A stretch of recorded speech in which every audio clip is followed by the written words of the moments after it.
আসসালামু আলাইকুম। আপনারা কি জানেন এসির ভেতরে এমন একটি ছোট যন্ত্রাংশ আছে যেটি না থাকলে এসি একদমই ঠান্ডা করতে পারবে না?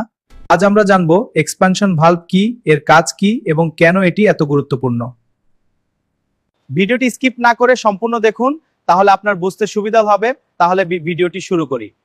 ভিডিওটি শেষ পর্যন্ত দেখুন, কারণ আমি সহজ ভাষায় পুরো বিষয়টির রেফ্রিজারেন্ট প্রবাহিত হয় এবং নীল পাইপ দিয়ে নিম্ন চাপের এক্সপ্যানশন ভালভ হলো এসির এমন একটি যন্ত্রাংশ যা কন্ডেন্সার থেকে আসা উচ্চ চাপের তরলের চাপ করিলাথায়। এক্সপানশন ভালভের প্রধান কাজগুলো বর্ণনা দেওয়া। চাপ কমানো। কন্ডেন্সার থেকে রেফ্রিজারেন্ট আসে উচ্চ চাপে। এই ভালভ রেফ্রিজারেন্টের চাপ কমিয়ে দেয়। এর ফলে রেফ্রিজারেন্ট ঠান্ডা হয়ে যায় এবং তাপ শোষণের উপযোগী হয়। এক্সপানশন ভালভের প্রধান কাজগুলো বর্ণনা দেওয়া। চাপ কমানো। কন্ডেন্সার থেকে রেফ্রিজারেন্ট আসে উচ্চ চাপে। এই ভালভ রেফ্রিজারেন্টের চাপ কমিয়ে দেয়। এক্সপ্যানশন ভালভ হলো এসির এমন একটি যন্ত্রাংশ যা কন্ডেন্সার থেকে আসা উচ্চ চাপের তরলের চাপ করিলাথায়।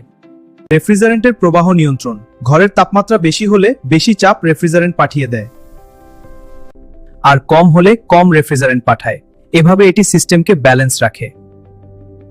থার্মাল এক্সপানশন ভালভ ফ্লুয়েন্ট পরিন্টারণা নিয়ন্ত্রণ করে, সঠিক পরিমাণ ফ্লুয়েন্ট ইভাপোরেটরে পৌঁছাতে সাহায্য করে। সিস্টেম চাপ নিয়ন্ত্রণ। কন্ডেন্সারের আউটলেট চাপ স্থিতিশীল রাখতে সহায় করে। এটি কম্প্রেসরের কাজকে কার্যকর এবং নিরাপদ রাখে। রেফ্রিজারেশন দক্ষতা বৃদ্ধি। সঠিক ফ্লুয়েন্টের প্রবাহ নিশ্চিত করলে সিস্টেমের শীতলকরণের দক্ষতা বৃদ্ধি পায়।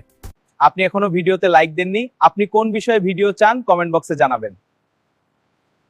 ভিডিওটি শেষ পর্যন্ত দেখার জন্য আপনাকে ধন্যবাদ। এমন নিত্য নতুন ভিডিও মিস করতে না চাইলে সুজন টেকনোলজি চ্যানেলটি সাবস্ক্রাইব করে পাশে থাকুন।